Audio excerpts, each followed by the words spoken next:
Hey guys, just wanted to make a quick video. Decided to go out for a run, reflecting on the spoons analogy, or spoon theory, as it's called nowadays. So I've been feeling pretty rough lately. My Crohn's disease has been kicking in pretty bad. Been very underweight, so woke up feeling like I couldn't really do a lot of effort today. Like I had a certain amount of things that I could accomplish based on the spoons that I had available to me. Today would be considered an off day. This would have been a break day in the way that I used to think about 5-6 years ago, because I've given myself about 5 spoons, and one of those was, well, my roommate has been very verbally abusive. That took a lot out of me mentally, or at least that's what it felt like. So that was one spoon gone. My dog's been really ornery, like she is now, and that also kind of took it out of me. Then I had stomach aches from the Crohn's disease, and that there were a few of those, so that was the last 3 spoons. Well, basically, I didn't think like that. Like, I don't think like that anymore. That's how that would have gone in the past. Each one of those instances, as they came up in my mind, I immediately countered that by thinking, this is bullcrap. What is this? I'm gonna like count the amount of things that are like getting under my skin, and then I'm not gonna be able to do something after that. Like, that's a self-defeatist language. That's not gonna take me to the version of myself that I want to be. So here I am, going on a run, pushing myself out of my comfort zone, such that I may grow, such that I may find the actual bounds and limits of my capacities and capabilities. What the spoons theory does, unfortunately, seems to run directly counter to self-improvement.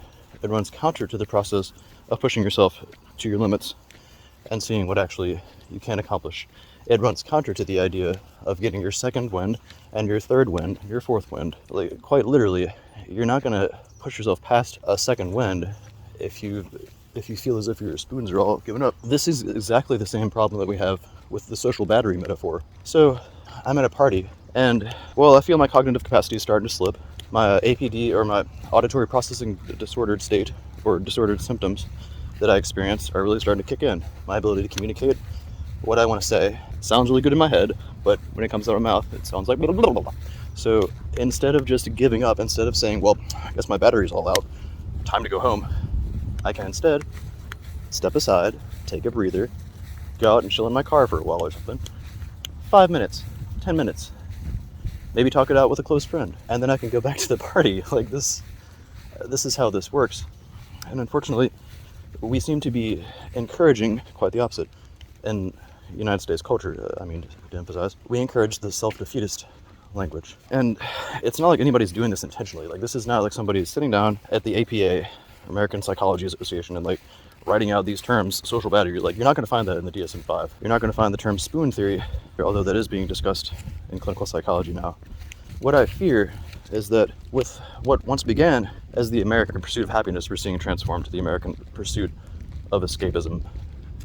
To escape all that hurts, like to escape that which is adverse. We are becoming an adversity-averse culture in ways that it's making fools of us. Like, it's limiting our progress. It's limiting our ability to become the best versions of ourselves. It's limiting our ability to feel proud of ourselves for overcoming struggle. And it's unfortunately very much encouraging us to succumb to our disorders, our disordered states. I don't mean to really tie this too much into disorders in the diagnostic process, but unfortunately a lot of that does indeed involve this idea of escapism. Or at least, as I talk about in other videos, the idea that we are given these labels that could potentially just be labels that are applying to everyday struggles, or things that are indeed quite neurotypical experiences that we are now assuming are neurodivergent. Again, the idea that we can just trust the 2023 version of psychology just as it is, that is fraught. Psychology, of all the fields of science, is the most in its infancy for myriad reasons. We can't do direct experimentation as we used to do in the 60s, because it's really messed up to do that kind of stuff. Usually it requires like direct experimentation on human subjects, and, well, we have laws against that now. And what this has resulted in, alongside the business of psychological diagnosis, is the selling of escapism, the selling of running from everything that is discomforting or uncomfortable. That ties into the entertainment systems that we have, ties into video gaming, and escapism into binge watching Netflix and all these other stereotypical examples, and the purchasing of pharmacological band-aids that help us feel better but don't offer any real solutions. Unfortunately, the only real solutions are going to come from struggle. They're only going to come from you pushing yourself to your limits and beyond your limits. That means embarrassing yourself. That means putting yourself in uncomfortable situations in which you may have to apologize. So again, with the party example, if I end up saying something really stupid, I'm going to immediately apologize for that. I'm not going to just like go, bye-bye. Like, that's what I used to do, but that's like not the right way. Fortunately, now I know to do that because I was taught that by taking CBT courses. We aren't taught these things in normal public education systems. And so we do seem to be having this culture that's developing around nervousness and escapism in just everyday people, or in your neurotypicals, if you want to use that term. And I'm scared of where it's going. Like, what this sounds like, though, is, again, it starts to sound like the conservative ideas, or pull yourself up by your bootstraps, life's harsh, suck it up, deal with it. Well, there's some truth to that, but that's not the message to be taking home. The message to be taken home is that we need to be excited for challenge. We need to be excited for that next severe challenges to our physical bodies as well as our mental states, to be able to understand the true capacities and capabilities that we have. The language that's being developed around this is really contentious, and we're still figuring it out. It does bleed into disorders. It does bleed into the diagnostic process. You do have to put yourself out there if you have CLPD, central language processing disorder, or OCD, ADHD. At least these have been my experiences with my own diagnosis in this regard. I have only been able to improve on those by embarrassing myself, by putting myself into uncomfortable situations. And what you'll find is that when you do say the wrong thing or do the wrong thing, most of the time people are pretty willing to accommodate. Like, most of the time people are very much willing to, well, very understanding when you tell them that you've been really pushed, you're really tired today. Just give them an explanation for what's going on in your situation.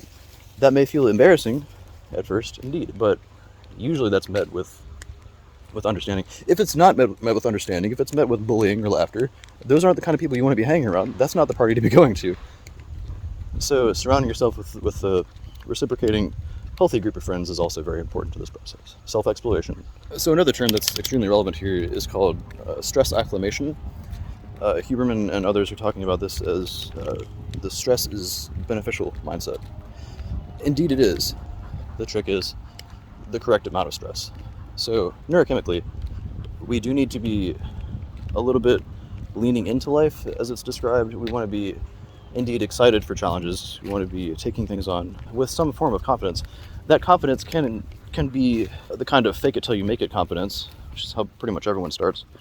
And then that becomes a kind of unrelenting confidence. Like, I can do this. Nothing can hold me back in this life.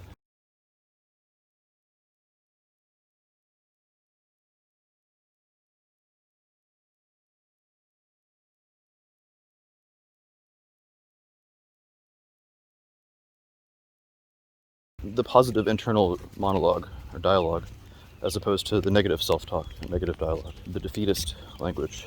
The defeatist language is embedded in the idea of spoon theory and in this idea of social batteries.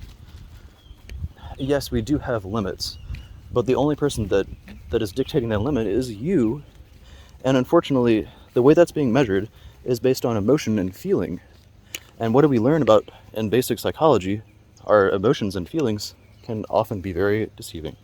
They can often lead us to places of bad thoughts and bad words, leads to saying things that we don't mean and doing things we don't want to do. We're listening to the comforted, satiated part of the brain when we use spoon theory, and that does not allow for self-growth. That runs directly counter to the second and third wind. That runs directly counter to our ability to transcend our hardships. Here is now transcending her hardship of a bowel movement. And a wonderful one at that. Oh, what a great job. Puppy make brown. Oh yes, there's my girl. I should say, from my experiences with Crohn's disease in the past, being overly sensitive, and I use that word very carefully here, has definitely screwed me over. The slightest stomachache means that I'm going to be incapacitated, that I won't be able to do any of the activities that I really need to do. That's definitely held me back. I can also speak from very much experience. When I think stressful thoughts, I can instantly feel the trigger of that to my stomach. I can instantly feel how that stress is actually causing me stomach discomfort, and that created this catch-22 cycle of being stressed out because of my Crohn's disease, and then the stress exacerbated my Crohn's disease. So, man, I wish my doctors had told me about that.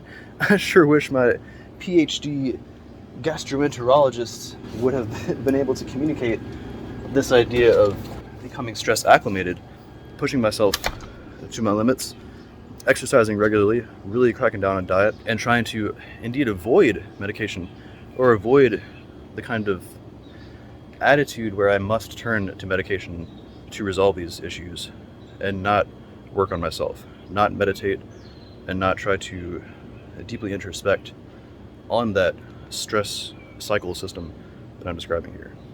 So anyways, I just wanted to leave y'all with this message.